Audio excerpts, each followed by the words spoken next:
Then Moses said to the people of Israel, See, the Lord has called by name Bezalel the son of Uri, son of Hur, of the tribe of Judah, and he has filled him with the Spirit of God, with skill, with intelligence, with knowledge, and with all craftsmanship, to devise artistic designs, to work in gold and silver and bronze, in cutting stones for setting, and in carving wood, for work in every skilled craft. And he has inspired him to teach, both him and Oholiab, the son of Ahisamach, of the tribe of Dan. He has filled them with skill to do every sort of work done by an engraver, or by a designer, or by an embroiderer in blue and purple and scarlet yarns, and fine twined linen, or by a weaver, by any sort of workman or skilled designer.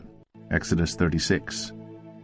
Bezalel and Oholiab, and every craftsman in whom the Lord has put skill and intelligence to know how to do any work in the construction of the sanctuary, shall work in accordance with all that the Lord has commanded. And Moses called Bezalel and Oholiab, and every craftsman in whose mind the Lord had put skill, every one whose heart stirred him up to come to do the work. And they received from Moses all the contribution that the people of Israel had brought for doing the work on the sanctuary.